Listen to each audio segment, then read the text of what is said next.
এক স্ত্রী কান্নারত অবস্থায় খুতবার পর ফোন দিয়ে ঢাকাতে বলছে যে, সম্মানিত আলোচক, আমার একটা বিষয় জিজ্ঞাসা। জীবন বলেন যে আমার স্বামী বিদেশে যেতে চায়, আমি পাঠাতে চাই না। আমার স্বামী বিদেশ যেতে চায়, আমি পাঠাতে চাই না। বিয়ে হয়েছে নতুন, আমার বিপদ ঘটতে পারে, আমি ভুল পথে যেতে পারি। আমি আমার স্বামীকে বলেছি, তোমার এই টাকা বিদেশে যাওয়ার জন্য লাইন ঘাট করতে যত লক্ষ টাকা খরচ হয়েছে আমি তোমাকে প্রদান করব, এরপরে তুমি বিদেশে যেও না। কিন্তু আমার শ্বশুর শাশুড়ি আমার স্বামীকে যে কোনো মূল্যে বিদেশ পাঠাবে। এখন আমি কি করব? আমি যদি থাকতে না পারি, টিকতে না পারি, তাহলে কি আমি আমার স্বামীকে তালাক দিব? এই ঘটনা ঘটতেছেন আজকের সমাজে। আপনি যান কুমিল্লাতে, যান ব্রাহ্মণবাড়িয়াতে, ভাই চলে গেছে ছোট ভাইয়ের সঙ্গে ভাবির রাতের পর রাত অবৈধ সম্পর্ক চলছে। আজকে একই পরিবারে আরেকজন আরেকজনকে নিয়ে পালিয়ে যাচ্ছে, বিবাহ করতেছে। এগুলো কেন হচ্ছে? স্বামী স্ত্রীর মধ্যে যখন হালাল সম্পর্ক কমে গেছে, তখন শয়তান হারাম সম্পর্ক আজকে আমাদের মধ্যে ছড়িয়ে দিয়েছে। আর এর মধ্যে ভূমিকা হলো ডিসলাইন, জি বাংলা। আপনার মোবাইল স্ত্রীকে কিনে দিয়েছেন, ভালো কথা, বাটন মোবাইল কিনে দিবেন। স্ত্রীর আবার স্মার্টফোন, স্ত্রীর আবার ফেসবুক অ্যাকাউন্ট, স্ত্রীর আবার হোয়াটসঅ্যাপ, স্ত্রীর আবার মেসেঞ্জার। ওর ফেসবুকের কি আসে যায়, ওর হোয়াটসঅ্যাপে ও কার সাথে কথা বলে। আপনার স্ত্রী আধুনিক, এই আধুনিক করতে করতে আপনার স্ত্রী এই আধুনিকতা জানতে জানতে জানতে জানতে একেবারে জানোয়ার হয়ে গেছে। আমরা বেশি জানতে জানতে কি হয়ে যাচ্ছি ভাই? জানোয়ার হয়ে যাচ্ছে। এই জানার মধ্যে কল্যাণ নেই, কল্যাণ আছে হালালের মধ্যে। তিলকা হুদুদুল্লাহ, এটা হলো আল্লাহর সীমারেখা, এটা ক্রস করার কোনো অনুমোদন আল্লাহ দেন নেই। সর্বশেষ পয়েন্ট হলো আল্লাহ তাআলার স্মরণ। প্রত্যেক মুমিন নর নারী একটাই বিষয় ভাবুন, যদি আমি 24 ঘন্টা আল্লাহকে স্মরণ করতে পারি, আমার দ্বারা পাপ হওয়া সম্ভব নয়। আমি যদি 24 ঘন্টা আল্লাহকে স্মরণ করতে পারি, আমার চোখ অন্যায় কাজে দৃষ্টি দিবে না। আমি যদি আল্লাহকে স্মরণ করতে পারি, আমার কান মন্দ কিছু শুনতে পারে না। আমি যদি আল্লাহকে 24 ঘন্টা স্মরণ করতে পারি, আমার হাত অন্যায় কিছু ধরবে না, আমার পা অন্যায় পথে চলবে না। যদি আমি স্মরণ করতে পারি আল্লাহকে। আল্লাহ রাব্বুল আলামিন বলছেন সূরা বাকারা অধ্যায় 2 আয়াত 152, ফাযকুরুনি আযকুরুকুম ওয়াশকুরুলি ওয়ালা তাকফুরুন। তোমরা আমাকে স্মরণ করো, আমিও তোমাকে স্মরণ করব। সুবহানাল্লাহ। আল্লাহ বলছে তোমরা আমার দিকে যদি 1 বিঘত যাও, আমি 2 বিঘত যাব। তোমরা যদি হেঁটে আসো, আমি আল্লাহ তোমাদের দিকে দৌড়িয়ে যাব। সুবহানাল্লাহ। এই জন্য আমাদের মুমিন জীবনে আল্লাহর স্মরণ প্রয়োজন আছে না নাই? আছে। আল্লাহ রাব্বুল আলামিন বলছেন সূরা আনফাল অধ্যায় 8 আয়াত 2, ইন্নামাল মুমিনুনা আল্লাযীনা ইযা যুকিরাল্লাহ ওয়াজিলাত কুলুবুহুম।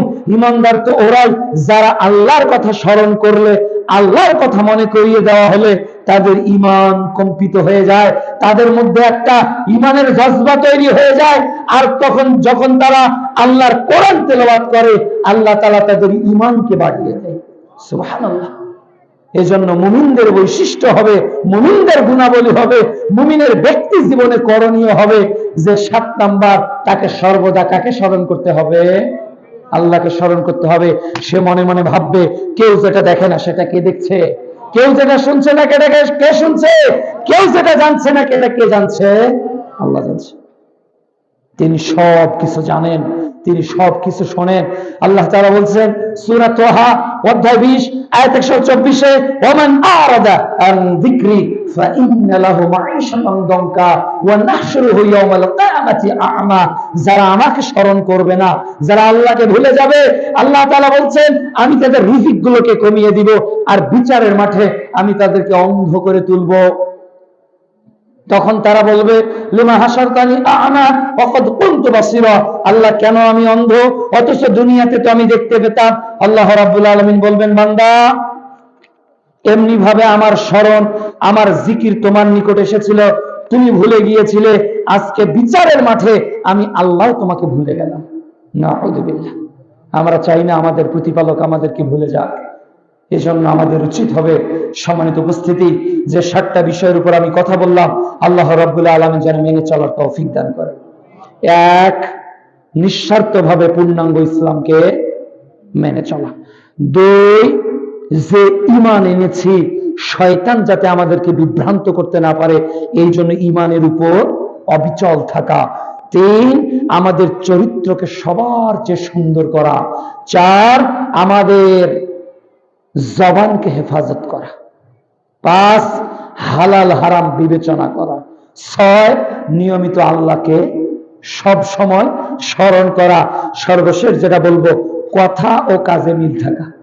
আমরা যা বলবো তা যেন কি করতে পারি। এই যত আপনি আমার সাথে সম্মতি দিলেন, এইগুলো যাতে আমরা মিল রাখতে পারি। সূরা সাফ অধ্যায় 61 আয়াত 2 আল্লাহ তাআলা বলছেন, হে ঈমানদারেরা, এমন কথা কেন বলো যা নিজেরা মানো না। প্রিয় উপস্থিতি, পরিশেষে বলেছিলাম, আজকের পৃথিবীতে ইসলাম ধ্বংসের নীল নকশা চলছে। আজকের পৃথিবীতে ইসলাম ধ্বংসের নীল নকশা চলছে। মুসলমানরা আমরা তাদের নীল নকশায় ডুবে গেছি। আচ্ছা, আমাদের কাছে আমি একটা উদাহরণ দিই, সময় যেহেতু নেই। সেটা হলো এই, 2টি সন্তানের বেশি নয়, একটি হলে ভালো হয়। এই স্লোগানটার উৎপত্তি কোন দেশ থেকে হয়েছে জানেন? বাংলাদেশ, ইসরায়েল, বাংলাদেশ, দেখেন আমাদের জানা নেই। অথচ আমাদের সবার এই স্লোগানটা মুখস্থ। অথচ এই স্লোগানটা 1970 সালে চালু করেছে প্রথম ইন্ডিয়ার সরকার। 2টি সন্তানের জনসংখ্যা বৃদ্ধির কারণে তারা বলেছে, আপনি উইকিপিডিয়ায় সার্চ দিবেন, 2টি সন্তানের বেশি নয়, একটি হলে ভালো হয়, এটা তাদের স্লোগান। আবার 1980 থেকে 90 সালের মধ্যে এই ভারত উপমহাদেশে জনসংখ্যা বৃদ্ধিকারী দেশ হিসেবে চিহ্নিত করা হয়েছে বাংলাদেশ আর ভারতকে। আর একটা স্লোগান সাবমিট করা হয়েছে, ছেলে হোক মেয়ে হোক একটি হলেই যথেষ্ট। অথচ মুহাম্মদ সাল্লাল্লাহু আলাইহি সাল্লাম বলেছেন যে তোমরা বেশি বেশি সন্তান দেয় এমন নারীকে বিবাহ করো, যাতে কিয়ামতের মাঠে আমার উম্মত যে বেশি, আল্লাহর নিকট আমি গর্ব করতে পারি। তাহলে মুহাম্মদ সাল্লাল্লাহু আলাইহি সাল্লামের হাদিসের উপর ইহুদি খ্রিস্টানদের নীল নকশা পরিবারে বাস্তবায়ন হয়েছে কিনা? আপনার বাপেরা 4-5 ভাই, 7-8 ভাই, আর আপনার সন্তান 2টা, আর আপনার ছেলের সন্তান 1টা, তাই না?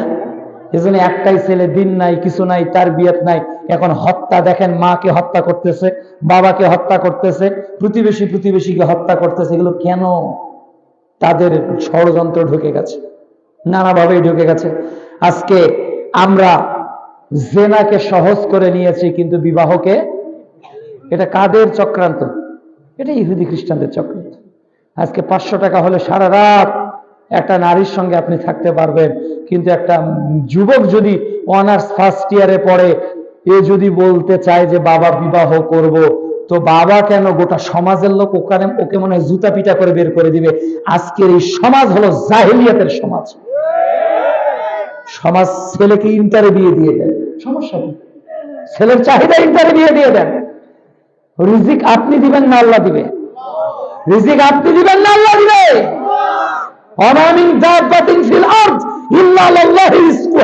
এই পৃথিবীতে গরু, ছাগল, ভেড়া, মহিষ, যদি রিজিকের ব্যবস্থা যদি আল্লাহ করতে পারে, আশরাফুল মাখলুকাত ওই ইন্টারপাস ছেলে রিজিকের দায়িত্ব আল্লাহ নিয়েছেন।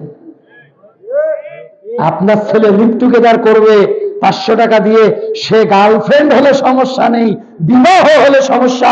এই পিতা বেঁচে থাকার চেয়ে মরে যাওয়া ভালো। আপনার মধ্যে দিন নেই। আপনার মেয়ে 14ই ফেব্রুয়ারিতে ভালোবাসা দিবসে রিকশাতে করে যুবককে নিয়ে রাস্তায় হাঁটে।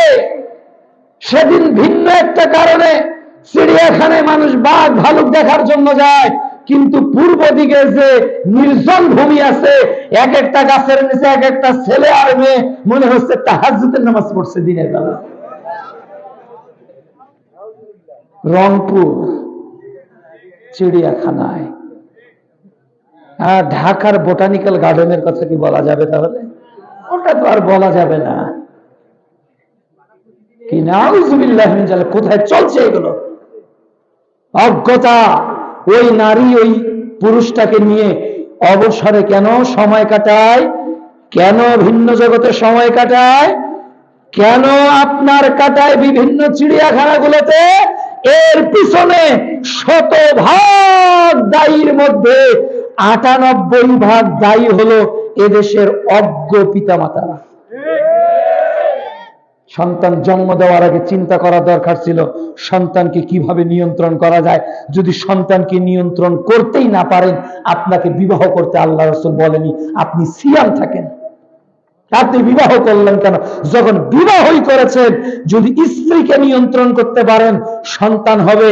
ওর বয়স 10 বছর, ওর বিছানা আলাদা করে দেন, দিন শিক্ষা দেন, ইসলাম শিক্ষা দেন। ছেলেটা বড় হচ্ছে, তার বিয়ে দেন, স্কুলে যাচ্ছে আসতেছে, মাদ্রাসায় যাচ্ছে আসতেছে। যদি ওর মধ্যে পরিবর্তন লক্ষ্য করেন, আপনি ফ্রাঙ্কলি বলেন, বাবা তুমি ইন্টারে পড়ো, তুমি কি মনে করো যে তোমার বিবাহ করা প্রয়োজন? তখন আপনি বলবেন, হুজুরের কোনো লজ্জা নেই, এগুলো কেমনে বাপ ছেলেকে বলবে? আরে আয়েশা রাদিয়াল্লাহু তাআলা আনহা মহিলারা আল্লাহ রাসূলকে হায়েজ নেফাস সম্পর্কে জিজ্ঞাসা করে, আল্লাহ রাসূলের লজ্জা বোধহয় ছিল না? সব লজ্জা আপনার। আপনার মেয়েটা যখন চিড়িয়াখানা থেকে একটা পুরুষকে দেহ দিয়ে আসে, তখন আপনার লজ্জা হয় না। আর আপনার ছেলেটা যখন বিবাহ করতে চায়, তখন এই শ্রেণীর বাবাদের লজ্জা শুরু হয়ে যায়। আপনার লজ্জার মাথায় আমি ঝাঁটা মারি। এই লজ্জার কোনো মূল্য নেই, বরং ফ্যামিলি করতে হবে। কেন? আপনার সন্তান বিয়ের আগে আপনার অধীনে থেকে যত গুনাহ করবে, ওই জেনার গুনাহ বাপ আপনার আমলনামায় যুক্ত হবে। যতদিন আপনার মেয়ে নিয়ন্ত্রণের বাইরে চলে গিয়ে পাপ করবে, বিবাহ দেননি, ততদিন ওই গুনার পাপকে নেবে। ভাগিদার কে হবে? বাপ হবে না? সূরা নিসার 85 নম্বর আয়াত খুলে দেখেন, অন্যায় কাজে সুপারিশ করলে আপনি ভাগিদার হবেন। তাহলে বাংলাদেশে বিবাহটা সামাজিকভাবে সহজ না কঠিন?